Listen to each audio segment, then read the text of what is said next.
Hey guys, good energy to everybody. So in this video, I just wanted to talk a little bit about unconditional love and what that means to me and how you know how powerful it really can be. In every waking moment of your existence here in this earth realm. So unconditional love is loving no matter what. No matter what skin color somebody has, no matter what their hobbies are, no matter where they choose to work, whether they choose to work, what music they listen to. I mean, the list goes on and on and on. And this is what the Most High's love is truly unconditional love, as we are all children of God. We are all extensions of the source. We all came from the same place. And we do have differences. We do have different abilities, different gifts. But essentially, this is why I think we are all equal, because equality, or our effort is not our effect and our ability to create and to engage with energies is not equal, in a sense that some are able to perform things that others aren't able to perform. But the value is equal because everybody is built with their own capability, and that is just perfectly suited for them. So, valuing other life forms over other life forms is, in a sense, using judgment. And to judge is not our place. We use good discernment and we look towards things that are more righteous and we follow things that are more righteous. But to judge something is to, in a sense, put yourself in the seat of God's throne, which you're not, and it creates a separation, and it creates just the fact that you're looking and judging something is, in a sense, going against unconditional love. Because with unconditional love, you don't judge, you just love. That should be a new slogan. You don't judge, just love. If everybody just stopped judging everybody and began to really love each other for who they are, no matter what it is, things would be a lot better around here. So I just wanted to make this quick video and say that, and then I also just wanted to talk about something I said in my previous video, which it's been on my heart for a minute to talk about. Just the timing hasn't been right, but the timing is feeling much better now, so I'm gonna go ahead and let it out. And that is in regards to pornography and masturbation. Now, this is there's a lot of no fapping, and there's a lot of talk on the internet about masturbation. And I know that it seems to be a pretty big problem, or at least a fairly large obstacle for a lot of people. And I do admit myself, I've spent more time than I'd like, you know, than I probably should. But it's all everything you do is wherever you're supposed to be. So I spend a lot of time, looking at pornography and masturbating. And I gotta say, there is an effect with that. There is definitely a consequence that comes with these choices I've decided to make. And I just want to share these effects with others, to just give them, and then take it as you will. But for me, I know that the more I do it, um, the less love essence I have. In a sense, I mean, there's different, like that innocent love feeling that you really have, that type of feeling that allows you to take care of things in that most high way. When I say most high way, I just mean in that unconditional love way. Um, the more that I participate in masturbation activities and watching porn, I do feel less of an essence to do these things, and I also feel like my chakras aren't as charged as they are when I'm not. Um, so what I'm trying to say is that everything has its place, and there's a time and moment for everything, and how even though masturbation technically isn't adultery, I do think that if you are in a relationship and you're with your other half, or you're with anybody in any type of relationship, even mentally thinking of other people, whether it's on going about in the street in your everyday life, or it's you know watching porn, I do think that that is a level of cheating, um, mentally. But it's all about the intent, and it's all about the purity of your relationship that should matter most to you, because that's what's going to determine at what level of love you guys really have, and how truly in love with each other you are. Because let's face it, if you're looking at other females and thinking of other females all the time instead of your woman, then you don't really love each other, or you don't love her that much, as much as you could. And you're also being distracted by carnal pleasures and things of a lower self nature, which also says something about your character and where you're at and all of that. Um, but for men, or for anybody who's single and they find themselves in a cycle of masturbation, it is telling the universe that essentially you're happy with pleasing yourself, and that you're not putting the discipline on your desires and channeling them in a more humane fashion. When I say humane, I mean just more of an original interaction amongst humans, as compared to an interaction with your computer. Um, so you're just kind of withdrawing yourself even further from being able to shine that magnificent light that is you.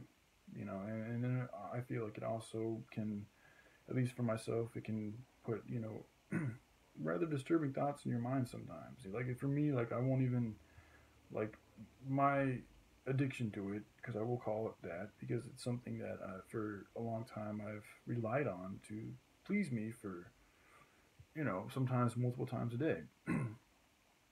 So part of me did feel like it was kind of an addiction.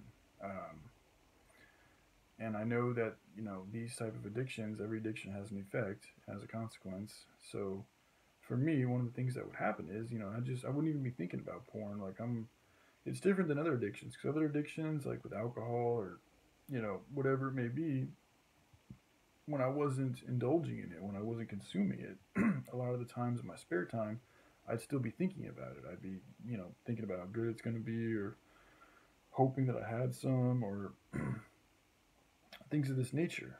But it was different with porn. Like when I would walk around town and doing things in my spare time, it wouldn't be on my mind. I wouldn't be imagining.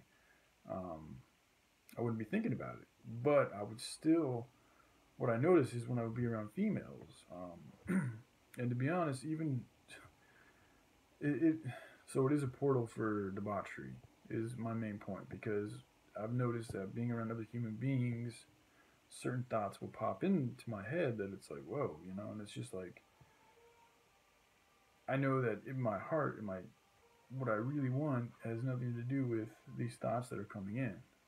But I do believe it is a seed that I've implanted inside myself, and it the fruit that it bears is of a very debauchery, promiscuous, uh, even backwards growth. So with that being said, my own experience is that the more you participate in those activities, the filthier your conscience becomes, and you're also leaving yourself open to infiltration from some dirtier places, from some dirtier realms, and dirtier entities. So, and this is why in the Bible it does say to stay away from temptation, stay away from females that are very seductive and care only about carnal things, and also to stay away from pornography, because it will lead you into another realm of uncleanliness, essentially. Now, with that being said, the quote that it's not what enters a man that makes him unclean, it's what comes out of a man that makes him unclean, and that was kind of the consensus I was trying to share in my last video. And I still believe that is very true. Um, Now the problem with these addictions is like the more you do them, the more you do them, the more you do them, the more attention you're paying to them, and thus the more life they have inside of you. So eventually, this goes for us all. No matter how pure you are, no matter how good of heart you are, you continue to do these things without putting them in check, without having some type of a balance, without having some type of discipline. Um, you're bound to stumble. It's I would say it's inevitable, but I don't like dealing in absolutes. But for me, it feels like if you continue to fuck around with things that are probably aren't the cleanest to fuck around with, you're eventually going to get sick in one way, shape, or form or another. And that feels pretty just because it's a lesson that we need to learn. Because we all shouldn't be running around getting fucked up all the time. We all shouldn't be running around looking at pornography all the time, or any of these unclean things that are so prevalent in today's world. And for life to continue to grow, for human beings to continue to be and grow in a good fashion and a good godly fashion, these type of lessons, these type of pains are going to have to be incurred upon us in order for us to learn. So, with that being said, I do encourage and suggest that we should all refrain from watching pornography, and you should also refrain from ingesting anything that does cause you to stumble, anything that does cause. And when I say refrain, I mean, yeah, you should use good discernment, and you should start as soon as you start to feel thoughts that you're not comfortable with, then it's time to put yourself in check and change your ways and get better and learn the lesson and be more righteous. And I'm saying this as to myself because I know that there are still activities in my life that I need to put in check and to really straighten out. So yeah, with that being said, guys, I want to continue to make more videos on more of a consistent basis. I did recently just get a job at Burger King, so and I'm actually pretty excited, man. I know it's a Babylonian job and all this and that, but it's only going to be for a short while, and I owe some people some money, so it's good to pay back your debts. It's another thing it says in the Bible, and so I'm gonna pay some debts back, gain up some resources. I'm still waiting for Josh to get out of the mental hospital. I think that's where he's at. I'm not exactly sure, but hope he's doing okay. I've been praying for him, and just continue on. I'm learning more about hemp, and there's actually a real. I, for me, like learning about the hemp and everything, there for a minute I was still kind of like, well, why is it so miraculous? Like, there's a lot of plants out there. What is it about this one plant that truly is, unique to all others? And there is something. There is something that is unique in the hemp plant that is completely different than all other plants. It's kind of complicated, and I want to get my notes out and really know the information a little bit more thoroughly before I begin discussing it. But yeah, you guys can look forward to that. I will be doing more videos on the miraculousness of the hemp plant and the reasons why it is the green herb that is the most powerful superfood on the planet. And not only food, but you can also do so much else with it. So, anyway, that's something to look forward to. And I think with that being said, I'm going to go ahead and shut it down and just say I love you guys, and I hope you guys have a great day. All right, peace and love. Bye.